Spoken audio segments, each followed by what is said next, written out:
Hi everyone, welcome to Miss Adams Teaches English Language. Today's video is going to be focusing on creative writing, in particular, how to create an engaging opening. Whether your creative writing is for the GCSE exam, whichever spec you're doing, or for a piece of coursework, nailing the opening is super important because you need to hook your reader from the beginning. So I'm going to talk you through 5 different ways that you can hook your reader from the outset. So let's get started. So the first thing that we're going to do is have a look at a story opening. Now this is one that I've written, it's not students' work, and I just want you to have a think about it and think, what's good about it, what's not so good. I'll read it to you. It was the morning of the boat ride and I was so excited. I set my alarm for 7 a.m. so I wouldn't miss out on the fun and hurried out of bed. I loved going out on boats. 3 hours later we arrived at the dock and started to get on the boat. I had checked the weather and it all looked good. Weather could be changeable though, that's what my mum always said. Okay, so in terms of the style of writing, it's very accurate and there are some nice little details in here. It's not a bad piece of writing. But if you think when you're sat in that exam, one, you've only got 45 minutes, so you really need to get going with your story as soon as you can. But you've also got to think about that poor examiner sat at home who's potentially on his 300th story about going on a journey. You need to make sure that you grab that person's attention. And actually, the details of what time you set your alarm for, how you got out of bed, how long it took you to get to the dock, the fact that you started to get on the boat, are these details are actually helping you move your story forward? And are they giving your examiner or your reader in general kind of any joy? The answer is probably no. So what I'm going to do is I'm going to give you some tips that you can use to make the opening of your story really engaging. And the first one is this. So tip 1 for hooking your reader from the beginning is start right in the action. This is what we call on media res, in media res. Comes from the Latin, and it basically means in the midst of things. It's a really great device to talk about if you see a writer doing it as well. So here is a kind of similar story, but told right from the action. Another wave crashed over the side of the boat, and for a second I couldn't breathe. Salt water stung my eyes, my throat, my skin. I tried to get hold of something solid, anything solid, but my flailing arms met nothing but water. So your examiner doesn't have to do anything. They just are right in the middle. Oh my goodness, this character is potentially about to drown. Why is she on a boat in these conditions? What's going to happen to her? Immediately hooked. So starting right in the midst of things is a really good way to get your story going. This is another version of on media res, but in this case, we're going to start with speech. So again, I've gone with the same story idea, being on a boat in a rough storm. Hold on the railings, the captain shouted as another wave crashed over the side of the boat. We're not out of danger yet. I squeezed my eyes shut and held on for dear life, one hand around the railings, one gripping my mother's hand in mine.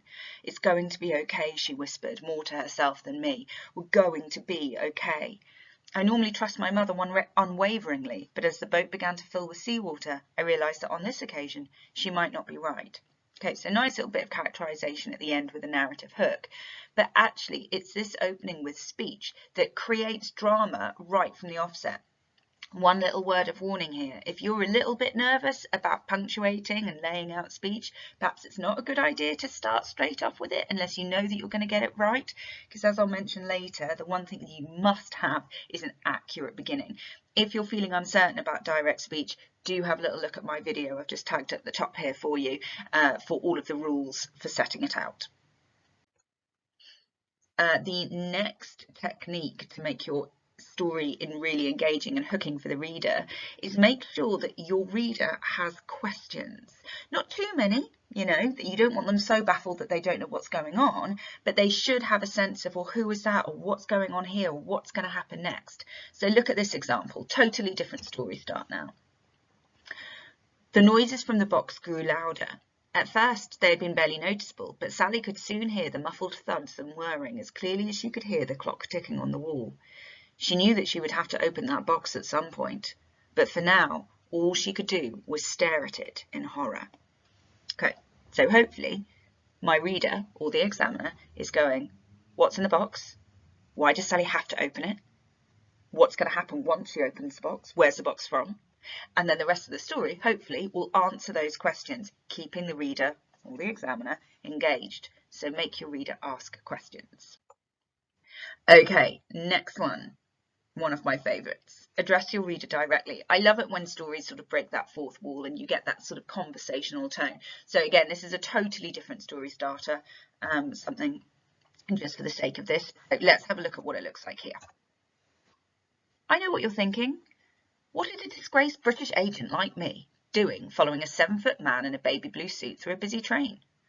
Probably trying to get back in with MI6, right? Probably trying to clear my reputation so I can start afresh? Nope, you're thinking too highly of me. The truth is, I was trying to impress a girl on the train. Okay, so immediately the reader feels a part of the action because this character, this first person narrator, is talking directly to them, being quite charming, being quite self-deprecating to the reader. So again, this is just a really nice little trick to make your examiner or your reader sort of, oh, okay, oh, I'm a part of this. Oh, all right, okay, I'm with you. I want to know, and I want to know whether this guy gets the girl on the train. Last one.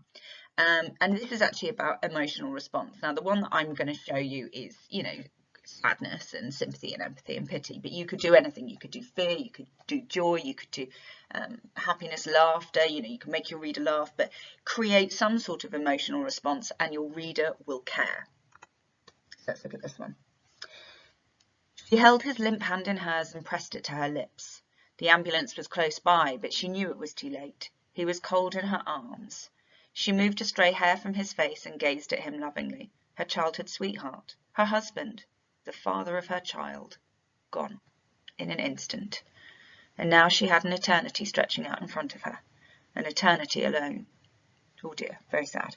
When I was writing this, I had this horrible need to create a twist, and what I wanted was for the person to perhaps have shot her husband, had been working for her, and there was going to be a little knowing look, but then I thought I was getting too excited about just writing an opener, so I stopped typing, but perhaps I'll go back to it. But aside from my need to kind of spoil the sadness by making her the murderer, clearly I am working to make the reader feel something for these characters. Probably what I do in this, if I didn't kind of ruin the sadness, is I'd probably go back and kind of do a flashback to building up to this moment.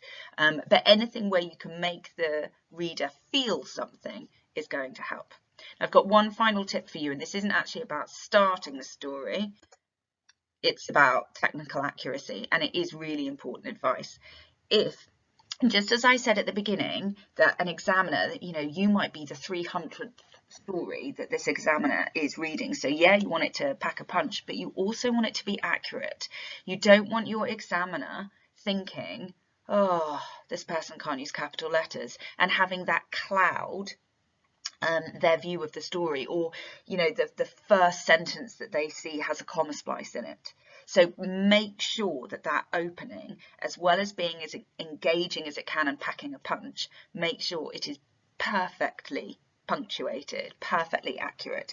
If that's something that you're a little bit concerned of, do have a little look at the playlist for spelling, punctuation and grammar, because there are loads and loads of videos on how to punctuate speech, how to use semicolons, commas, how not to use commas, all of the basics there for you, as well as common errors that we see in your work. So do have a little look.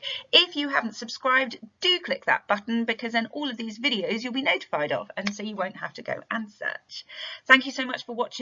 Any questions, do just pop me a line in the comments and I will get back to you. But for now, happy revising, happy writing.